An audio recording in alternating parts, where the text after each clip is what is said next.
Well, nabanggit niyo po, Kuya Mark, na may intent. Kailangan po ba talaga yan sa obstruction? Yes. Intent is kailangan. Under the principle of mens rea. Ang obstruction of justice, hindi siya covered ng revised penal code. This is Special Law 1829. But the intent is required. Parang in-apply nila yung konsepto ng revised penal code, yung intent. Intent kasi kailangan knowingly and deliberately gusto mo talaga disturbuhin ang investigation.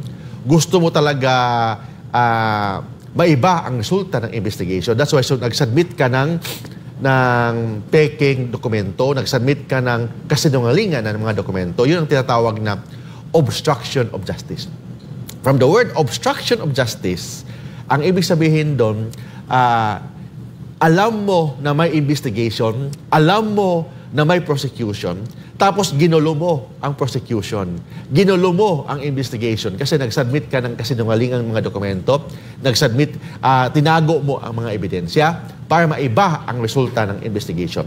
Ibig sabihin, yung mga, kung hindi mo na sinadya, walang problema, hindi yan obstruction of justice. Pero kung sinadya mo, for example, nangyari ang krimen August 1, tapos nag-submit ka ng mga peking mga dokumento or mga dokumentong kasinungalingan August 15. So 15 days pa. Ibig sabihin, premeditated, pinaghandaan, pinag-isipan kasi 15 days na ang nangyari sa krimen na yan.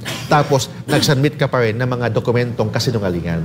Pero kung na-pressure ka o the same day, for example, nangyari ang krimen August 1, tapos dahil na-pressure ka, tinatakot ka o mag-submit ka ng mga dokumento, mag-perma ka ng mga dokumento, pwede pang mabaliwala yan. Kasi walang tinatawag na intent or willful intent or deliberate. Pero pag after mga 10 days, after 5 days na ibig sabihin pinag-isipan na yan, tapos gumagawa ka pa rin ng statement na kasinungalingan, that's still obstruction of justice. Bakit obstruction of justice? Kasi pinag-isipan, premeditated. Pag premeditated kasi, proof yan na willful and deliberate ang pagdisturbo, pag-impede, pag-submit ng mga kasinungalingan para madisturbo ang prosecution and apprehension of a crime, of the alleged crime.